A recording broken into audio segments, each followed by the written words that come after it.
small bars of Austrian marzipan, this delicatessen served coffee at the 3 or 4 small marble-topped tables that Kat had found on a trip to the Upper Loire Valley, and that she had carted back to Scotland in a hired self-drive van.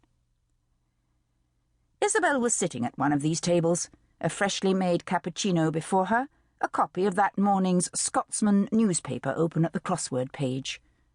Her coffee had been made by Kat's assistant, Eddie, a shy young man to whom something terrible and unexplained had happened some time ago, and who was still awkward in his dealings with Isabel and with others. Eddie had gained in confidence recently, especially since he had taken up with a young Australian woman who had taken a job for a few months in the delicatessen, but he still blushed unexpectedly, and would end a conversation with a murmur and a turning away of the head. "You're by yourself," said Eddie, as he brought Isabel's coffee to her table. "Where's the—" He trailed off. Isabel smiled at him encouragingly. "The baby. He's called Charlie, by the way."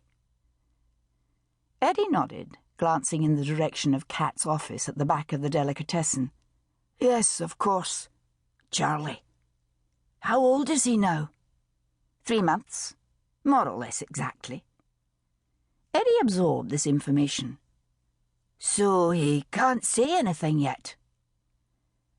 Isabel began to smile, but stopped herself. Eddie could be easily discouraged. "They don't say anything until they're quite a bit older, Eddie. A year or so. Then they never stop. He gurgles, though, a strange sound that means, 'I'm perfectly happy with the world.' Well, that's the way I understand it." "I'd like to see him sometime," said Eddie vaguely. "But I think that—" He left the sentence unfinished, yet Isabel knew what he meant. "Yes," she said, glancing in the direction of Kat's door. "Well, that is a bit complicated, as you probably know." Eddie moved away. A customer had entered the shop and was peering at the counter display of antipasti. He needed to return to his duties. Isabel sighed. She could have brought Charlie with her, but she had decided against it, leaving him instead at the house with her housekeeper, Grace.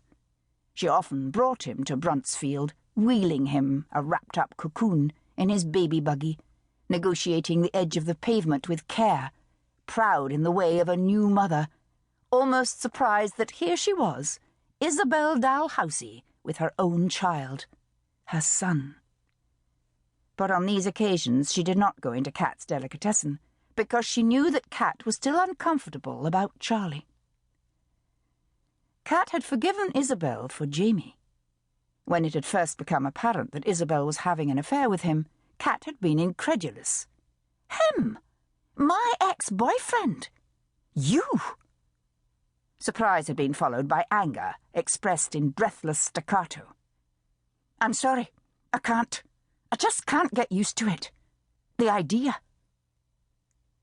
There had been acceptance later and reconciliation, but by that stage Isabel had announced her pregnancy, and Kat had retreated in a mixture of resentment and embarrassment. "You disapprove," said Isabel. "Obviously."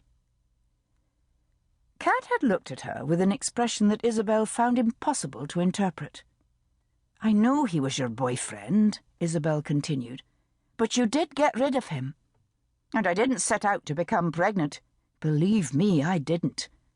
But now that I am, well, why shouldn't I have a child?" Kat said nothing, and Isabel realized that what she was witnessing was pure envy, unspoken, inexpressible. "Envy makes us hate what we ourselves want," she reminded herself. "We hate it because we can't have it." By the time that Charlie arrived, tumbling, or so it felt to Isabel, into the world under the bright lights of the Royal Infirmary, Kat was talking to Isabel again. But she didn't show much warmth towards Charlie. She didn't offer to hold him or to kiss him, although he was her cousin. Isabel was hurt by this, but decided that the best thing to do was not to flaunt Charlie before her niece.